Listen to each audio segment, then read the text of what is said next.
I googled the moon. That was a mistake. Number 10. Meteor impact flashes. You remember the clip everyone shared. Tiny electric sparks popping on the moon as Artemis 2 drifted behind the dark limb. The crew called them out in real time. Houston went quiet. What you saw was not a trick.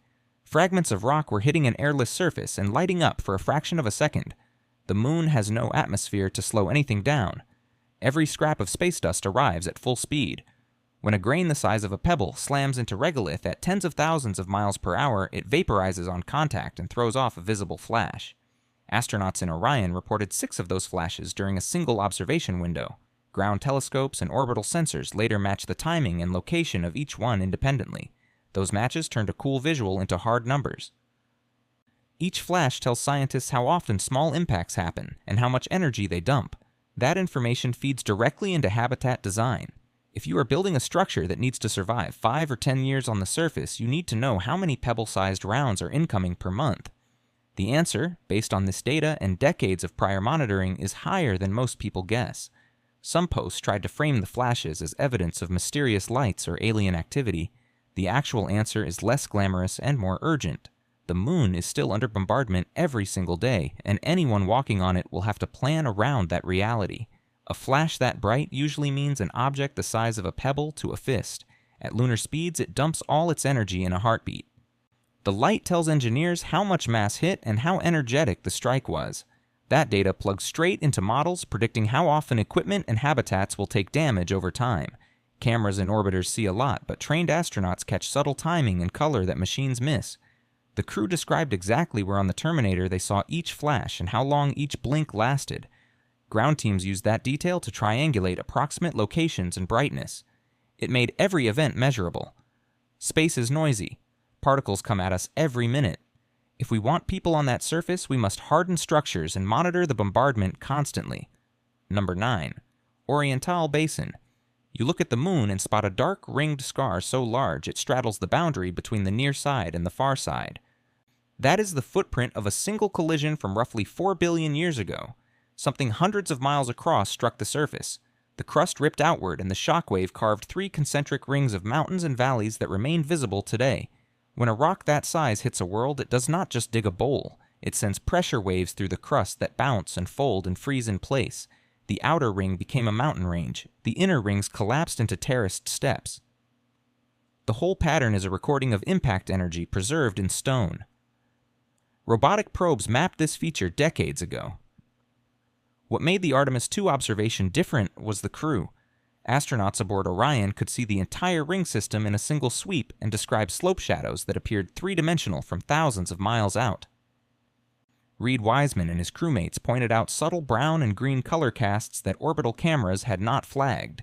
Color variations like those can indicate different mineral compositions or different weathering histories, and that information directly affects where planners choose to land future missions.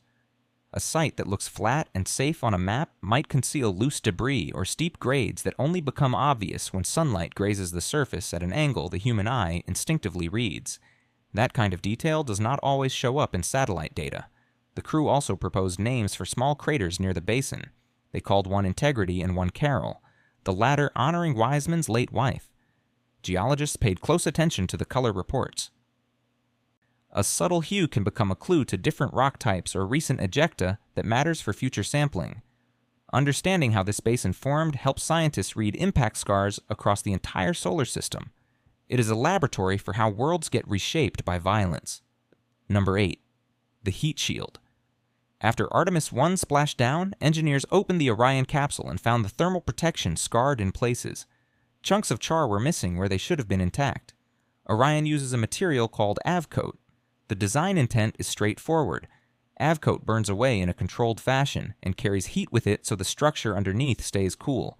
Post-flight inspections showed patches where the material had not followed the plan. Pieces were gone from locations that should have been solid. On a capsule built to protect 4 people re-entering at 25,000 miles per hour that raised serious questions. Engineers spent months chasing the cause. The leading explanation came down to trapped gas. During a specific phase of re-entry, the outer layer behaved differently than predicted. Gases forming inside the material could not vent cleanly. Pressure built until pieces popped away. Lab tests and wind tunnel runs confirmed the pattern across hundreds of trials. NASA changed the re-entry profile for Artemis 2.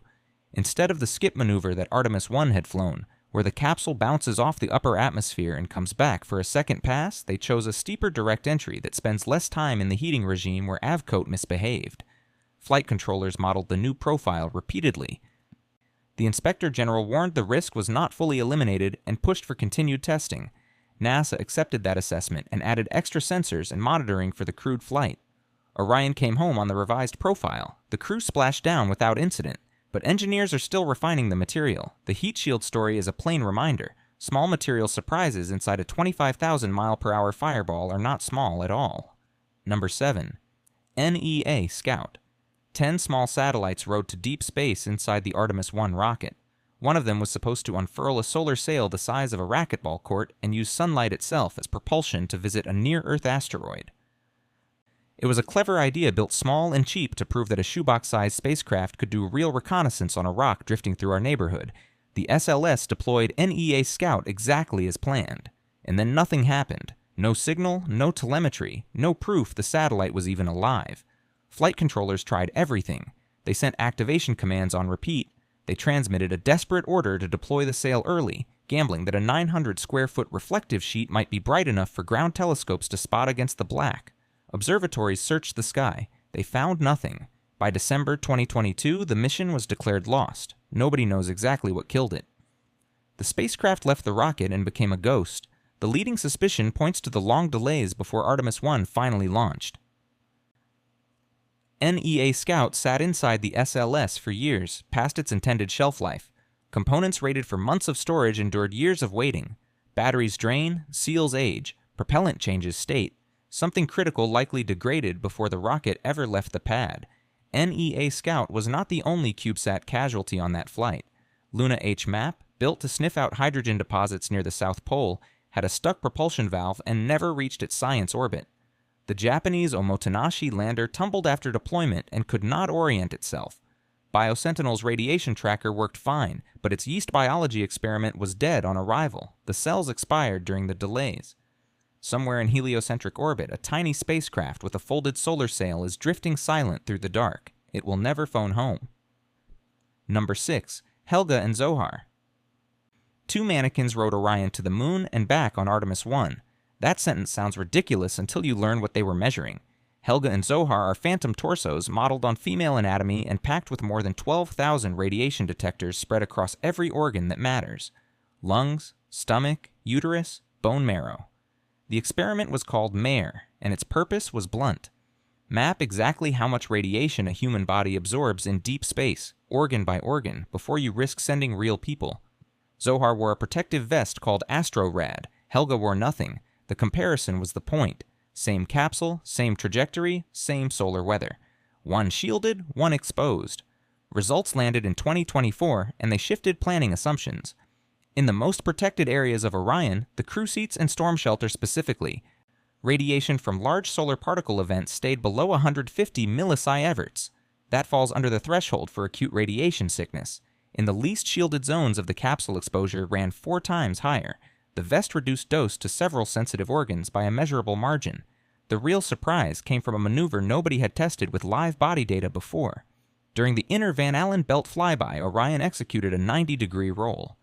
That single turn cut the recorded radiation dose by 50%. Simulations had predicted something in that range, but having phantom body measurements from an actual deep space transit changed the conversation.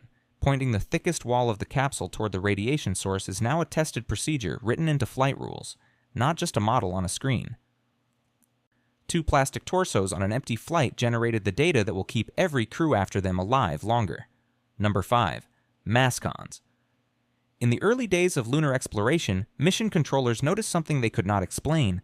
Spacecraft orbiting the moon kept drifting off their predicted paths, not by dramatic amounts, but consistently. Slight tugs that accumulated over every pass until the discrepancy could not be dismissed as noise. The cause was hiding under the surface. Concentrated masses of dense material sit buried beneath the largest impact basins, and they pull harder than the surrounding crust. Scientists call them mascons, short for mass concentrations. They make the moon's gravitational field lumpy in ways that can slowly warp an orbit. NASA's Grail mission in 2012 mapped these anomalies in detail that earlier probes could not touch. Twin spacecraft flew in tight formation and measured tiny changes in the gap between them as gravitational pulls shifted underneath. The resulting map showed mascons beneath nearly every major basin on the near side. Some register as excess mass, a positive gravitational bump. Others are ringed by negative anomalies where the crust was blown away or fractured during the original impact. How they formed is still debated. One model says the mantle rebounded after a giant impact and pushed dense material upward, then the crust flexed around it and locked the mass in place like a geological trap. Another model says basins filled with dense volcanic lava that piled on weight from above. The real answer likely involves both. For Artemis, these are not academic curiosities. They are navigation hazards. Any spacecraft in low lunar orbit must account for these gravitational bumps or risk altitude errors that compound revolution after revolution. The Artemis program relies on Grail data to model orbital paths accurately, but mascons serve a bigger reminder. The moon's interior is not uniform. Dense remnants of collisions billions of years old sit just below the regolith, quietly pulling at everything that passes overhead. You cannot see them. You cannot feel them from the surface, but orbital mechanics feels them constantly. Number 4. Lunar horizon glow. Before any human set foot on the moon, an unmanned surveyor lander caught something odd on camera. Just after local sunset, a faint band of light appeared along the horizon. There should not have been any light there at all. Apollo astronauts reported the same thing years later, a diffuse glow hugging the terminator, the line between day and night, looking almost like dawn on a world that has no atmosphere to scatter light. The explanation, worked out over decades of argument and experiment, involves dust. Not falling dust. Floating dust. Solar ultraviolet radiation and solar wind particles slam into the lunar surface and knock electrons loose. The charge that builds up creates an electric field near the ground. Fine dust grains, some smaller than a human blood cell, pick up that charge and get launched upward.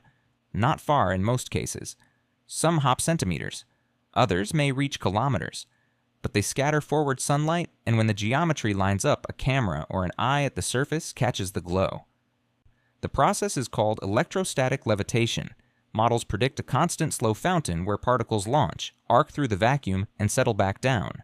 The effect concentrates at the terminator because that is where the sharpest charge gradients exist, a sudden boundary between sunlit ground holding a positive charge and shadowed ground going negative. This matters for Artemis because floating charged dust is not just a visual oddity. It coats surfaces. It clings. Apollo instruments degraded partly because fine grains stuck to optics and thermal blankets and would not come off. Ordinary dust you can brush away. Electrically charged particles grip harder. Equipment that needs to survive years on the surface must contend with a problem the moon generates from nothing but sunlight and silence. The glow is beautiful in photographs. The engineering problem it represents is anything but. Number 3. Lunar swirls. Look at high-resolution photos of the moon, and eventually you spot something that breaks the pattern. Bright, sinuous streaks wind across the dark regolith like pale paint smeared over stone. No craters at the edges, no elevation change, just color sitting on the surface with no obvious cause. The most famous is Reiner Gamma on the near side. It stretches across miles of mare basalt in loops and whirls that look deliberate. Through a telescope, it almost resembles a tattoo.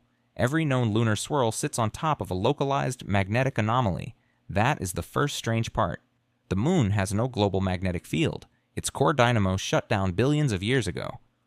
Yet patches of crust still carry their own magnetic signature strong enough to register from orbit.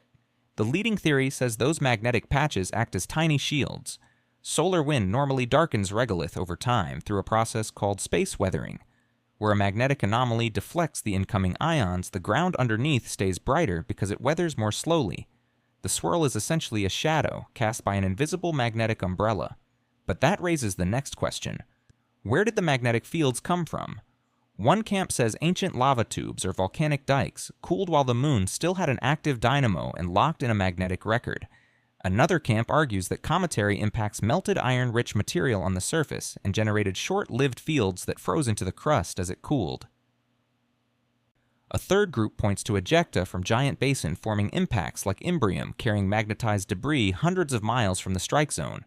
Nobody has settled the argument. The planned Lunar Vertex mission aims to land a rover directly on Reiner Gamma to measure the magnetic field and regolith properties at ground level. Until then, the swirls remain one of the moon's most visible unsolved puzzles. You can see them through a backyard telescope. Explaining them still takes a research career. Number 2. Transient lunar phenomena. For over 1,000 years, observers have reported brief changes on the moon's surface that should not happen on a dead world. Flashes of light inside craters, reddish or violet patches that appear and vanish within hours, hazy obscurations that blur features that were sharp minutes earlier. NASA compiled a catalog of these events in 1968, Technical Report R277. It lists hundreds of sightings dating back to 1540. Astronomers of every era and nationality contributed entries. The sheer volume of reports made outright dismissal difficult even for skeptics. Some of these events now have solid explanations. Short, bright flashes are almost certainly meteoroid impacts, the same phenomenon the Artemis II crew observed firsthand. The European Space Agency runs a dedicated monitoring program called Neliota that records these impacts on video using a telescope in Greece. Timing, brightness, location. Each flash is measured and cataloged. Longer-lasting events are harder to pin down. One explanation involves outgassing. Radon and other gases trapped in the lunar interior may occasionally escape through fractures, perhaps triggered by tidal stress from Earth's gravity or by shallow moonquakes. A burst of gas could scatter light or temporarily alter the appearance of regolith near the vent. Another theory ties some sightings to electrostatic dust activity, the same charged particle levitation responsible for the horizon glow. Under the right solar conditions, a localized dust event could create a brief hazy patch visible from Earth. Then there are the reports that resist tidy categories. Color changes in Aristarchus crater. Glowing patches near Alphonsus that lasted 20 minutes before fading. These sit in a frustrating middle ground between verified phenomenon and observation error. Modern automated telescope networks are slowly closing that gap. When multiple instruments record the same event from different locations at the same time, it stops being anecdote and becomes data. The Artemis program adds another layer. Crew in lunar orbit and eventually on the surface will carry instruments that can respond to a transient event in near real time rather than waiting for the next scheduled observation pass from Earth. The moon looks dead. Its surface suggests otherwise if you watch long enough. Number 1. The 53-minute eclipse.